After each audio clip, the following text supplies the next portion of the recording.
Whoso loveth instruction loveth knowledge, but he that hateth reproof is brutish.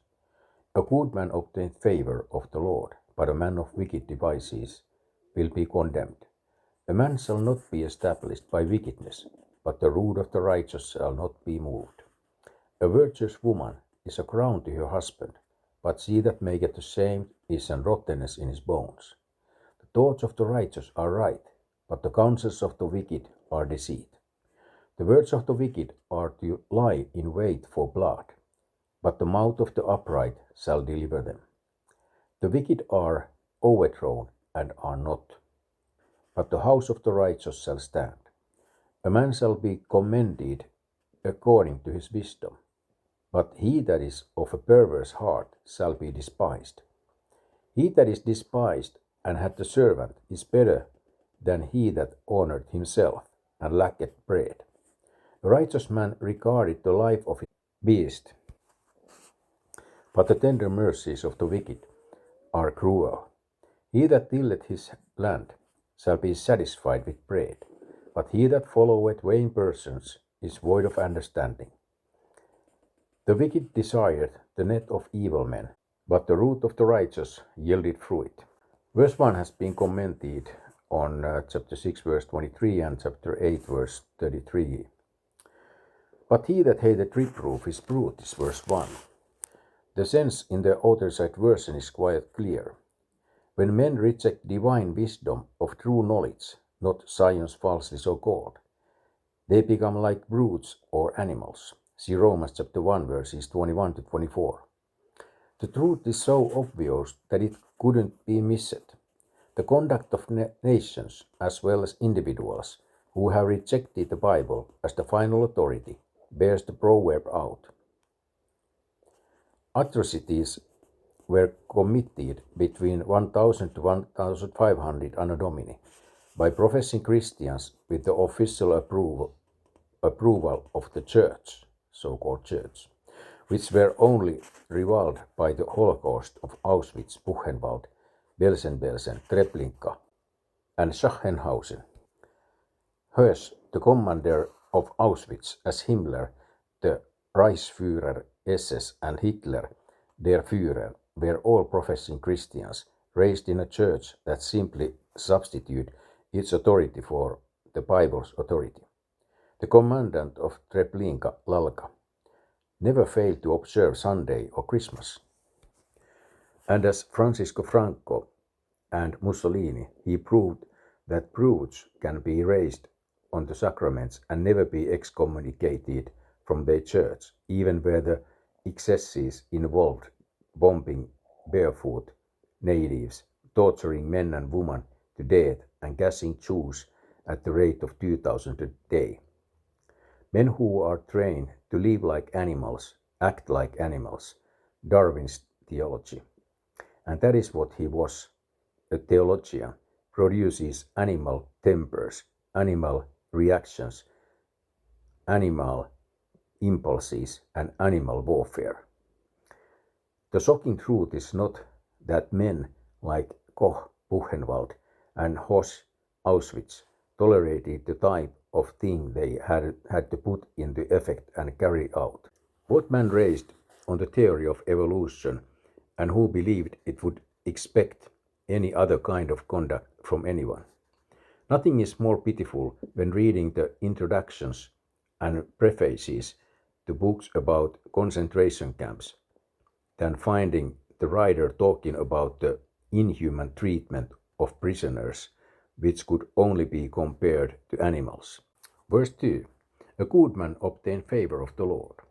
Neither Jerome's reading nor the Septuagint's intelligible here, and both should be ignored. Again, the Authorized Version is quite clear. The Lord is selective and particular when it comes to morals and shows favour to a man that obeys the word and tries to do right. Note Acts chapter 10 verses 1 to 6. On the other hand, he condemns the plotter or hatcher of evil devices and will show him no favour. Psalm chapter 109 verses 6 to 20. A man shall not be established by wickedness, verse 3. All of the clauses are explained well in chapter 10, verse 25, Job chapter 14, verses 7 to 9, and Psalm chapter 102, verse 28. The Recapites of Jeremiah, chapter 35, give an excellent illustration of the second clause, and Zedekiah in Jeremiah chapter 37 gives an excellent illustration of the first. Verse 4. A virtuous woman is a crown to her husband. This woman stands in contrast to the woman of chapter 6, verse 24 and chapter 7, verse 10. She is the lady of Proverbs chapter 31, verses 10 to 22, and is typified by Ruth chapter 3, verse 1, since Ruth is also a type of the church. The virtuous woman of Proverbs chapter 31 pictures the conduct of the true Christian. Even the saved people who compose the church, 1 Thessalonians chapter 2, verse 19, are called a crown. The verses indicate clearly that if a wife is what she ought to be, she is first an adornment to her husband. Second, she will be displayed publicly for praise. Third, she will be well cared for and protected.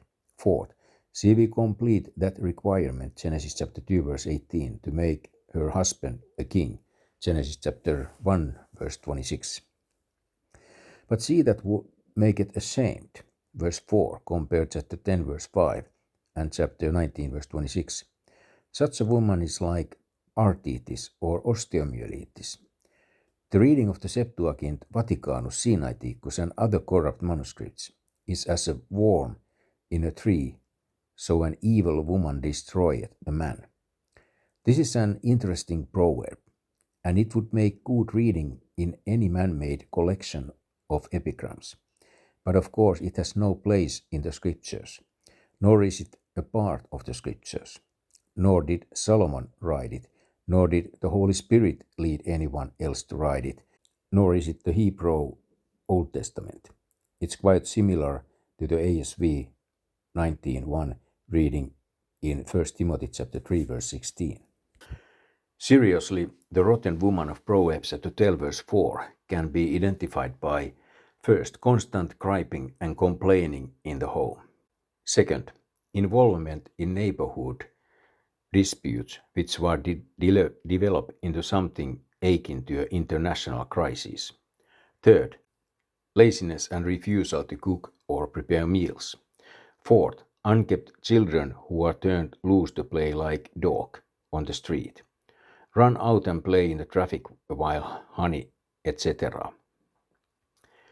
Fifth, affairs with anybody and everybody. Six, broken homes and bankruptcy through the law courts, where the primary motive was nothing more or less than personal vengeance.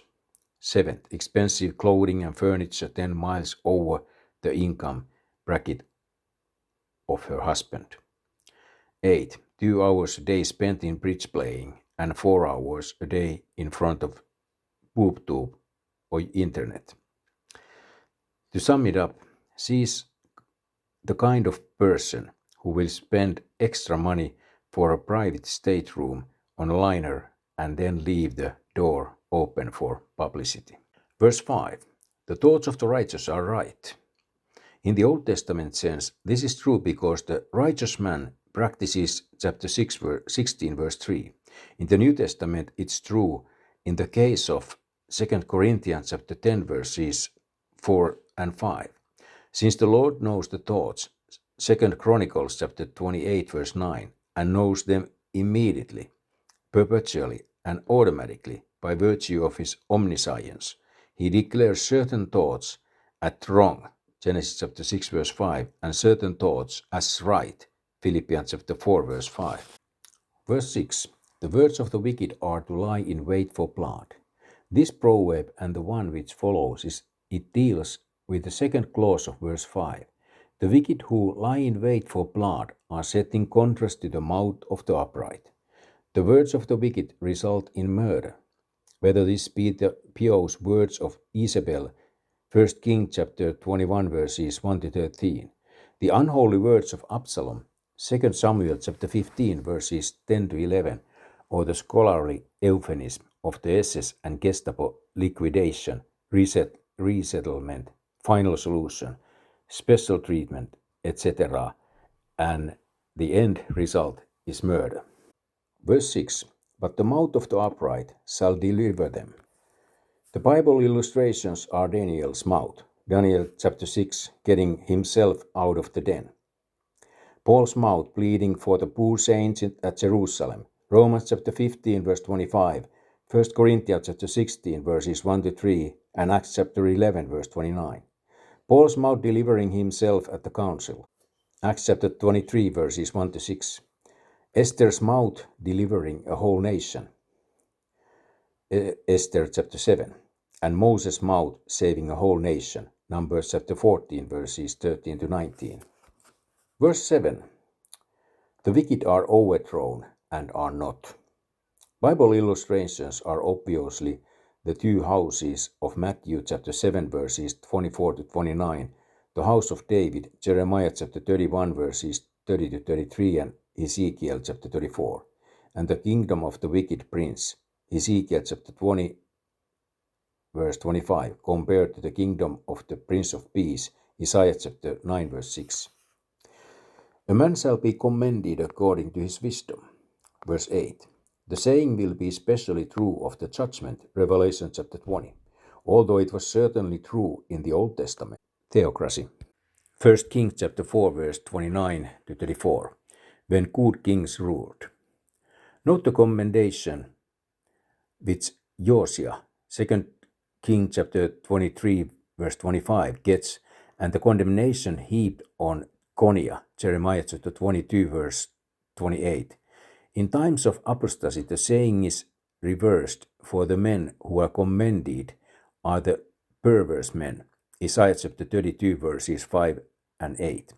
Malachi chapter 3 verse 15 and Jeremiah chapter 6 verse 14 and chapter 8 verse 11, etc. Jesus said, He that is of God heareth God's words, plural. Ye therefore hear them not, because ye are not of God. John chapter 8 verse 47. He that is despised and hath a servant, verse 9. From a great doctrinal truth, the writer goes to an ironical fact of human nature. Even if the perverse heart of verse 8 is despised, men will honor it if it's found in the bosom of a rich man. See chapter 10 verse 15 and chapter 14 verse 20 and chapter 28 verse 6. Verse 10. A righteous man regarded the life of his beast. God himself sets the example, Deuteronomy chapter 22 verse 6 and Exodus chapter 23 verse 19. For the righteous man, see 1 Corinthians chapter 9 verses 7 to 9 and Judas, Matthew chapter 27 verses 1 to 7, sets the example for the tender mercies of the wicked. The verse is taken literally by the Germans. Since the advent of Darwinism, the German SS men, 1934 to 1945, applied what they had been taught. While committing unspeakable atrocities and carrying out the brutalest orders by the most inhuman methods possible. Note the Practice and Theory of Hell by Eugene Gogon. The SS men, from bunker guards to camp commandants, took the greatest pains to keep their pet animals well fed, well groomed, and in good health. Goering wouldn't turn on a light in a room where his pet canary was resting at night, and Ludwig, commandant of Auschwitz, by Hirsch, wept while burying his pet canary in the garden under a rosebush. If a man was righteous who regarded the life of his beast, then certainly not one man who sat in the dock at the Nuremberg trials was an unrighteous man, so-called. However, the Old Testament was written by theists who believed in creationism, not by agnostics who believed in Darwinism. The most stringent measures given by God to his people for the purpose of maintaining a separated people, Numbers 31 and 1 Samuel chapter 15 verses 1 to 4, never included whipping a man till he died, making him dig ditches with his hands, making him leap in a room with his urine and excrement 3 months at a time, painting prisoners' testicles with iodine after immersing them in scalding water, making prisoners bury each other alive, tying men to hot water radiators till they died of dehydration, burning children alive, or turning dogs loose on sick prisoners. No, those hypercritics who unjustly accuse the God of Old Testament of being a cruel God are not only deficient in brains, but are dishonest in their studies. For real 21st century modern up-to-date scientific fruit, where it regards the treatment of beasts, one must go to a country that took Darwin literally and believed him literally and applied him literally. Still the general rule holds. Most men that are righteous treat their animals well. This doesn't say that every man who treats his beast well is righteous. A righteous man will worry when the dog has had nothing to eat all day, when the pet cat is sick, when the water in the goldfish bowl hasn't been changed, and when the horse stable is filthy.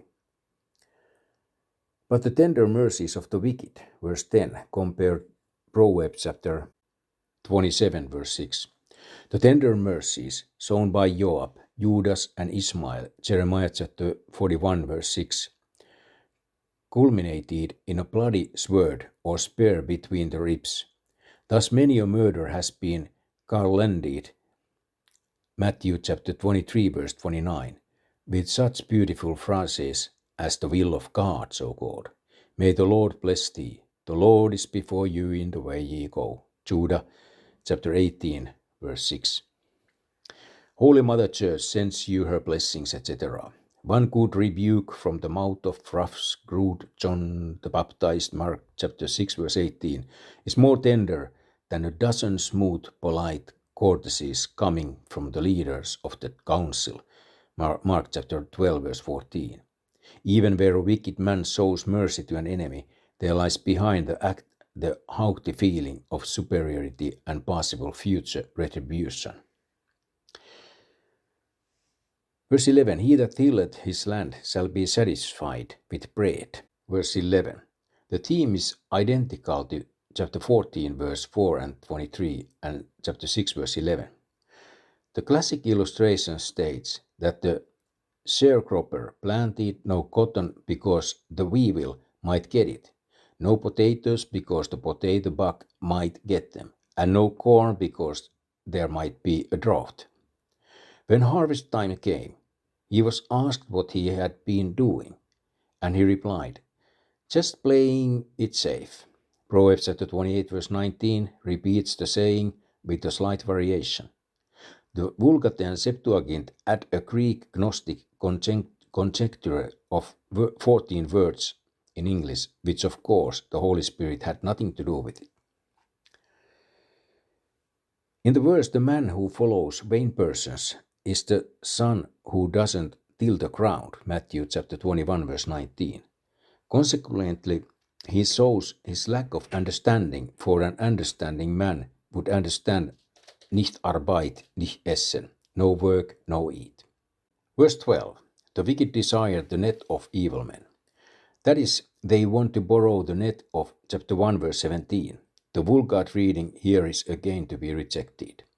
The wicked desires to use the means used by their kind of entrap and ensnare victims. Amen.